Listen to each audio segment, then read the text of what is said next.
In this video, I'm going to show you how to make this incredible piano patch in Equator2 in about 4 minutes. Let's get started. I'm going to go ahead and select New here, which will initialize the patch. And for this engine, I'm going to go to Sampler, and from the library of samples, I'm just going to type in piano, and I'm going to choose this upright piano vintage. Double click to load it. And we're already halfway there. Next thing I do is come into Effects, just click right here, and I'm going to put a compressor on here, and I've got a preset called Piano Compressor, which is just going to make it a little bit louder and easier to work with. I'm also going to throw a reverb on here.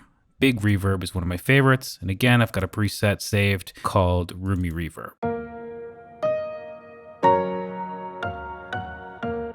And that already sounds absolutely fantastic. Well, we can go a little bit further. Come back into the synth here, and for the second engine, again, I'm going to jump into Sampler, and again, I'm going to come in here and type in piano, and there's this one called Upright Piano Feedbacker. And if I solo this, you can see that it sounds pretty crazy. What I'm going to do is take the start position and move it over to get rid of that attack transient, and I'm going to be using these two in combination with one another. It's incredible, right? I'm going to come down here and I'm going to pull the sound down, and I'm going to come into envelope 2. I'm going to put the attack time up pretty long. I only want this to come in when the notes have been held down for a long time, like with a chord, for instance. And let's come over here, and for the level, let's route that to envelope 2.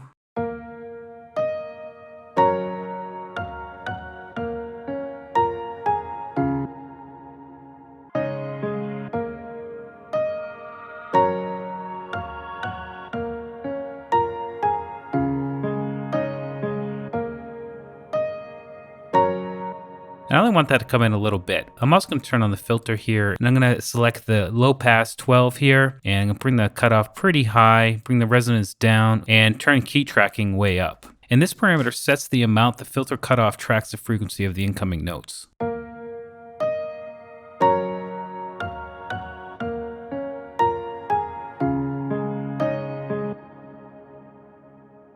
And we're already sounding really, really good. I'm actually going to come in here and pull up the attack on the amp envelope.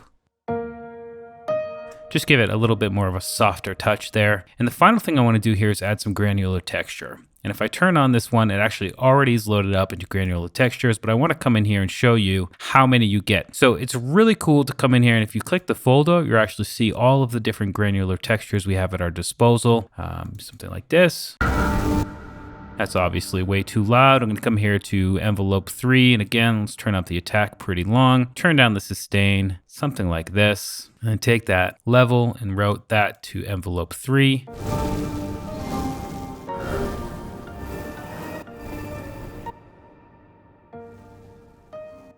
And if we come in here to routing, we can set the filters to parallel, and we can just send the granular one to that second filter.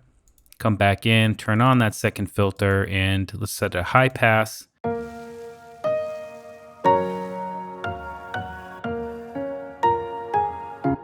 And now we can actually take the sample index and move it around until we find one that we really like. And we can take the position.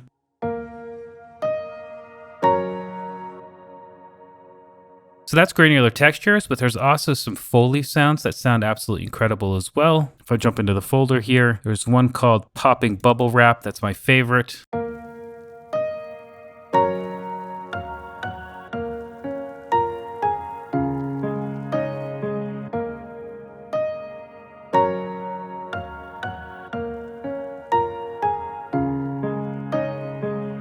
And I have that really low, really pushed back in the background just to add that extra bit of sizzle texture to the top end of the piano. And what we have now is an incredible piano patch that we made inside of Equator2.